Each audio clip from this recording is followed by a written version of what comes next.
भारत गौरव आचार्य श्री पुलक सागर जी गुरुदेव के प्रवचन और धार्मिक कार्यक्रम देखने एवं सुनने के लिए जिन शरणम मीडिया चैनल को अभी सब्सक्राइब करें और बेल आइकॉन पर क्लिक जरूर करें। ये जीवन में चाहे वो हिंदू हो, चाहे मुसलमान हो, चाहे जैन हो, चाहे बौद्ध हो, चाहे सिख हो, चाहे ईसाई हो, चाहे शहरों का रहने वाला हो या शहरों का हो, चाहे गांव का रहने वाला हो, चाहे बड़ी बड़ी कोठियों में रहता हो, चाहे झोपड़ियों में जिंदगी गुजारता हो, अरे पढ़ा लिखा हो या अनपढ़ हो, ज्ञानी हो या विद्वान हो, स्त्री हो या पुरुष हो, बालक हो या बूढ़ा हो, हर जगह एक समस्या पनप रही है। बड़ी यूनिवर्सल समस्या है वह ना धर्म देखती है, ना जाति देखती है, ना उम्र देखती है। ऐसी समस्या आपके सामने मैं रखने जा रहा हूं। हर व्यक्ति के अंदर ध्यान रखना वह समस्या आज है, और वह समस्या यदि खत्म हो जाए तो इस दुनिया से बड़ा स्वर्ग दुनिया में कोई और दूसरा नहीं होता है। और वह समस्या यदि कोई समस्या है तो एक ही समस्या है आदमी की, कि हर आदमी को, हर उम्र के बच्चे को, हर उम्र के बूढ़े को एक ही समस्या है। हर व्यक्ति के इस पंडाल के अग्रिम पंक्ति से लेकर आखिरी छोर तक एक समस्या सबके साथ है, और वह समस्या यदि कोई है तो क्रोध की समस्या सबके साथ है। हर व्यक्ति को गुस्सा आता है, हर व्यक्ति को क्रोध आता है। सबसे बड़ा जहर, सबसे बड़ा कैंसर, सबसे बड़ी बीमारी, सबसे बड़ा घर को बर्बाद करने वाला यदि कोई तत्व है तो आदमी का क्रोध सबसे बड़ा है। ध्यान रखिए। एक निवेदन करूंगा, आदमी यदि गुस्सा करना छोड़ दे और महिलाएं जिद करना छोड़ दें तो तुम्हारे घर को स्वर्ग बनने से कोई नहीं रोक पाएगा। ध्यान रखिए। महिलाएं जिद बहुत करती हैं, नहीं यहां की महिलाओं की बात नहीं कर रहा हूं, मैं सूरत वाली महिलाओं की बात कर रहा हूं। तुम्हारी बात तो ऋषभदेव में जाकर करूंगा। ध्यान रखना, जिद करना छोड़ता हूं। जीवन रंग भूमि है, इसे रणभूमि मत बनाओ। परिवार में कितने लोग रहते हैं, और आज तो कोई है ही नहीं परिवार में। मैं पुलक सागर इतनी बड़ी समाज को मैनेज कर सकता हूं, तुम अपने घर के 4 सदस्य को मैनेज नहीं कर सकते हो। ध्यान रखना, समाज चलाना बच्चों का खेल नहीं है, इतना आसान नहीं है इतनी बड़ी समाज को लेकर के चलना। चंदू भाई के दिन में 4 बार तो सांस ऊपर नीचे होती है। मैं कहता हूं चिंता मत कर, मैं हूं ना। ध्यान रखना, समाज को लेके चलना, समाज को एडजस्टमेंट करना, समाज को व्यवस्थित करना दुनिया की सबसे बड़ी तपस्या होती है, और मैं वह तपस्या 30 साल से कर रहा हूं। मैं आपसे निवेदन करना चाहता हूं कि केवल मेरे जाने के बाद 6 महीने ये तपस्या कर लेना कि घर में तुम क्रोध मत करना और तुम जिद मत करना। ध्यान रखे, मैं कहीं भी रहूं, दूर रहकर भी मैं तुम्हारे पास रहूंगा। ध्यान रखिए, क्रोध से बचने का प्रयास करें। कितने लोग हैं? 2-4 लोग। एक बात बताना, हिंदुस्तान की जनसंख्या कितनी है? बोलो भाई, अभी तो टीवी पे मोदी जी बहुत चिल्ला रहे, कितनी है? 140 है ना? तुम्हारे घर की जनसंख्या कितनी है? 140 करोड़ लोग। ध्यान रखना। और पूरे विश्व की जनसंख्या देखो, 8 अरब जनसंख्या पूरे विश्व की है। इस 8 अरब जनसंख्या में आप ईमानदारी से बताना, आपको डिस्टर्ब करने वाले कितने करोड़ लोग हैं? बोलो, कितने करोड़ हैं जो तुमको डिस्टर्ब करते हैं? 1 करोड़, 1 लाख, 50,000, 5,000, चलो 8 अरब छोड़ो, अहमदाबाद की बात करते हैं। यहां की जनसंख्या में तुम्हें गुस्सा दिलाने वाले कितने लोग हैं? बोलो, करोड़ों में है, लाखों में है, हजारों में है? बोलो। 4 लोग जिनके साथ तुम उठते बैठते हो, ध्यान रखना, तुम्हें डिस्टर्ब वही करते हैं, तुम्हें दर्द वही देते हैं, तुम्हें पीड़ा वही देते हैं, तुम्हें नरक में बनने को मजबूर वही करते हैं। हे मेरे भाई, पूरा अहमदाबाद तुम्हें दुख और सुख नहीं देता है, 2-4 लोग हैं जो तुम्हें सुखी और दुखी किया करते हैं। मैं आपसे निवेदन करता हूं, जब मैं घर में था, आचार्य विद्यासागर जी महाराज के पहली बार मैंने दर्शन किए। उनके दर्शन करने के बाद मुझे ऐसा लगा कि ऐसी जिंदगी अपने को नहीं जीना जैसी जिंदगी सब लोग जिया करते हैं। मुझे ऐसा लगा कि मेरे घर में 4-5 लोग हैं, हकीकत में देखा जाए तो दुख देने वाले 4-5 लोग ही हैं, इससे ज़्यादा नहीं है, ध्यान रखना। और जो 4-5 लोग में यदि मैंने अपनी ज़िंदगी उलझा दी तो जो हजारों लोग मेरा इंतजार कर रहे हैं उनका क्या होगा, ध्यान रखना।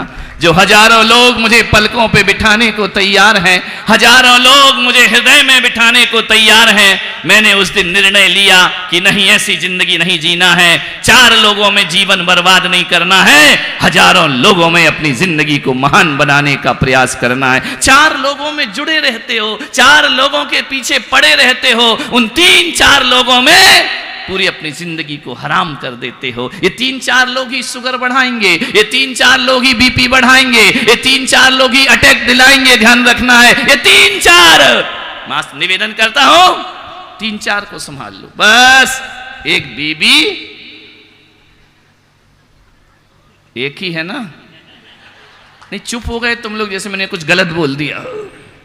एक बीबी, 2 बच्चे, जोर लगाओ तो 3 बच्चे, उसके बाद तो कोई नहीं अपना। ये 3-4 लोगों ने ऐसी जिंदगी बर्बाद कर दी अपनी, ध्यान रखना। 4 की मत सोचो, 1000 की सोचो। 4 लोगों में एडजस्टमेंट करो। 4 लोग पूरी जीवन को बर्बाद करते हैं, 4 लोग हमारी जिंदगी को खोखला कर देते हैं, 4 लोग हमारे जीवन में अंधकार भर देते हैं, 4 लोग हमारी ये 100 साल की जिंदगी को तिल तिल करके मरने जैसा कर देते हैं। केवल 4-5 लोग, 4-5 लोगों में जो 100-50 साल मिले ना, उन्हें बर्बाद मत करो मेरे भाई, ध्यान रखना। आनंद में जियो। एक घर में बहुत लड़ाई होती थी, पहले क्या लड़ाई कम होती थी, मुझे लगता आजकल ज्यादा लड़ाई हो रही है, पहले इतनी नहीं होती थी। जितने सदस्य कम हो रहे हैं उतने झगड़े ज्यादा हो रहे हैं, ध्यान रखना। पहले संयुक्त परिवार था, 4, 6, 8, 10 दर्जनों से लोग रहते थे। एक को गुस्सा आता था, दूसरा संभाल लेता था। मम्मी बच्चे को मारती थी तो दादाजी गोद उठा लेते थे, दादी गले से लगा लेती थी, उसका क्रोध शांत हो जाता था, उसका गुस्सा शांत हो जाता था। अब तो कोई नहीं है, कौन बचाएगा, कौन संभालेगा? कहते हैं कि सास ससुर रहें तो झगड़ा होता है, देवरानी जिठानी रहें तो झगड़ा होता है। अब तो पति पत्नी है ना, अब झगड़ा नहीं होता, अब तो सीधा तलाक होता है। ध्यान रखिए, विचार करिए कि हमें तुम्हारे साथ नहीं रहना है। एक बच्चा मेरे पास आया, बोला महाराज जी आजकल की मम्मियां मारती क्यों है? मैंने कहा क्या करें, कुछ मम्मी इसीलिए पैदा करती कि कूटो लड़के को जम के, कुछ बाप ऐसे कि कूटो मारो। बोले क्यों? मैंने कहा इतना क्यों मारता है? बोले नहीं मारो तो बाप होने का एहसास ही नहीं होता है। ध्यान रखना, ऐसा लगता कि पड़ोसी का बच्चा अपने घर में रह रहा है, खूब पीटो इनको। बोले आजकल की मम्मियां बच्चों को इतना मारती क्यों है, इतना पीटती क्यों है? मैंने कहा सारी समस्या ये पुलक सागर की खोपड़ी में रखी है, ध्यान रखना। मम्मी मारे तो पुलक सागर, पति में झगड़ा हो तो पुलक सागर। मैंने कहा बहुत सोचा है, मैंने कहा यार ये मम्मियां मारती क्यों हैं? ध्यान रखना, मैं वो सौभाग्यशाली हूं कि मेरी माँ ने कभी जिंदगी में एक गाल पर चांटा भी नहीं मारा होगा। ध्यान रखना, मुझे कभी मार नहीं पड़ी, इसी कारण है मैं तुम्हें ज्यादा मारता हूं। ध्यान विचार करिए, सोचिए। बच्चे ने पूछा कि आज की मम्मियां ज्यादा क्यों मारती हैं? मैंने सोचा, विचार किया क्या उत्तर दूं, क्या उत्तर दूं। चंदू जी क्यों मारती हैं? अच्छा तुम तो कह रहे मम्मियां तो गई महाराज, अब तो बीवियां मार रही हैं। विचार इतना क्यों मारती है? मैंने बहुत सोचा, इसी निर्णय पर पहुंचा कि आजकल इसलिए मम्मियां ज्यादा मारती हैं कि पहले मम्मियाँ कपड़े धोने नदी में जाती थी, पनघट में जाती थी। अब वॉशिंग मशीन है ना, घर में गुस्सा आता था, भर जाता था तो कपड़े पे निकलता था धड़ाधड़ धड़ाधड़ धड़ाधड़।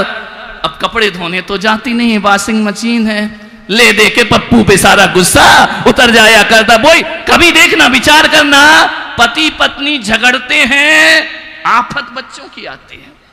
इतनी आफत आती है। मनीष तुम्हारे कितने बच्चे हैं? 2 है ना, हो गया काम, ध्यान रखें। इतनी आफत, पति पत्नी झगड़ेंगे, लड़ाई करेंगे, एक दूसरे से बोलचाल बंद करेंगे। अब आफत पप्पू की होना है, बच्चे की होना है। उधर से बाप कहेगा जा पानी ला, अरे बेटा कहते हैं लड़ाई नहीं होती तो मम्मी से पानी मंगाता, मुझसे पानी मंगा रहा, जा पानी लेके आ। मम्मी के पास जाता, मम्मी पापा पानी, बोल दे आके पी लो। अब बच्चा यहाँ वहां जा रहा है, यहाँ वहां जा, फंस बच्चा रहा है तुम दोनों के झगड़े में, लड़ाई तुम्हारी है, पिटवो रहा है। बोले जा मम्मी से बोल दे कि जा पापा से अब आके पानी पी लो। बच्चा फिर दौड़ा गया, जाओ मम्मी कह रही आके पानी पी लो। बोले नहीं पीना, मैं ऑफिस जा रहा हूं। अब ये बोलने भी बच्चे को जाना है, फंसता वो बच्चा है। वो इतने जोर से बोलता वो सुन लेती है, लेकिन पप्पू फालतू ही दौड़ लगा रहता है, यहाँ वहां करते रहता है। बोले देखो खाना बन गया, भोजन कर लो, जा पप्पू बोल के आ। पप्पू बोलेगा खाना बन गया, भोजन कर लो, फिर दौड़ के गया। बोले आ रहे हैं, बोल दे। अरे पप्पू फोकट की कर रहा है, ध्यान रखिए। विचार करिए, एक बार पति पत्नी में झगड़ा हो गया, इतना झगड़ा। पत्नी ने कहा मैं नहीं बोलूंगी, पति ने कहा जा तू क्या नहीं बोलेगी, मैं भी नहीं बोलूंगा तेरे से। अब पति को जाना था दिल्ली, आज सीएम दिल्ली चले गए, सवेरे आना यहां था, चले गए दिल्ली, ध्यान रखना। अब तुम इंतजार मत करो उनका, तुम सीएम के लिए आए हो कि इस पीएम के लिए आए हो?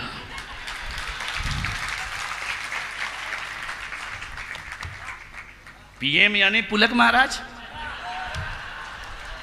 पुलक महाराज पीएम। वो पीएम तो 5-10 साल के, अपन तो हमेशा के, रहे या नहीं रहे अपन तो पीएम हमेशा रहेंगे, ध्यान रखना।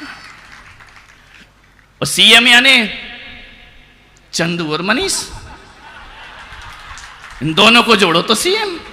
मेरी सभा में तो रोज ही सीएम है और मैं रोज पीएम हूं, ध्यान रखना। चंदू मनीष सीएम, विचार करना। दोनों में झगड़ा हो गया, दिल्ली जाना था, पति पत्नी से बोलता नहीं, क्या करे? एक चिट्ठी लिखी, सुबह दिल्ली जाना है, 6 बजे उठा देना। वो चिट्ठी लेके पत्नी के सिराने रख दी, बोलूंगा नहीं, चाहे क्रोध देखो। पत्नी आई, उसने देखा कुछ रखा है, सुबह जाना है, 6 बजे उठा देना। दूसरे दिन पति 8 बजे सो के उठा। उसने कहा पप्पू फिर फंसा।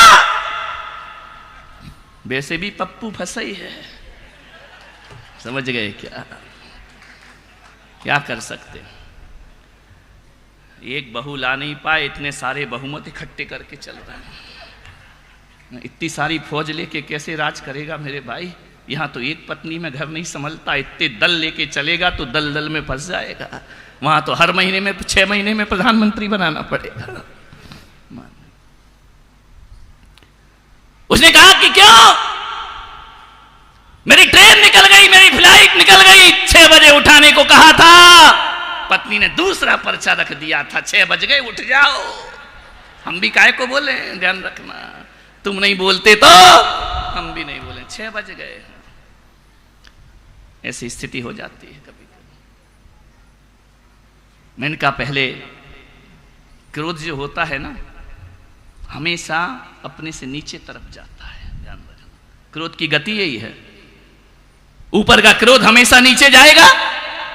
ऑफिस जाते हो, बॉस ने डांटा, गुस्सा आ गया, अब उससे तो कुछ कह नहीं सकते, नहीं तो नौकरी यहां से चली जाएगी। चुपचाप आ जाता है, किस पे गुस्सा निकालता है? गुस्से, ऑफिस से गुस्सा आएगा, दुकान से गुस्सा आएगा, गुस्सा किस पे निकलता है?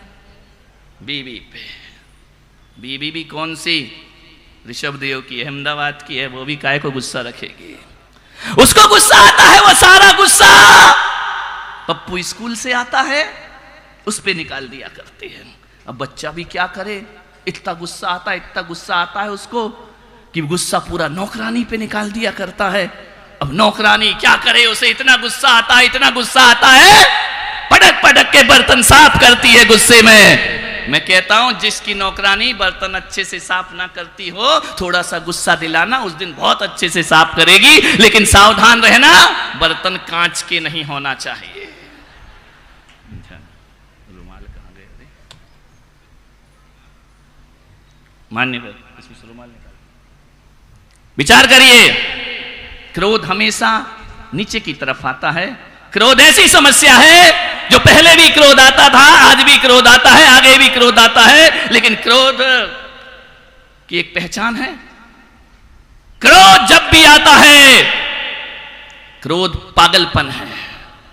आता है तो पागलपन लेकर आता है, वो जाता है तो पश्चाताप देकर के जाया करता है। ध्यान रखना, हर गुस्सा करने वाला एक दिन पछताता है बाद में, फिर सोचता है मैंने क्यों बोल दिया, मुझे नहीं बोलना था, मुझे नहीं करना था। विचार करिए, बाद में कुछ भी कर लो कोई फर्क नहीं पड़ा करता है। कंट्रोल तो आदमी को पहले ही करना पड़ेगा।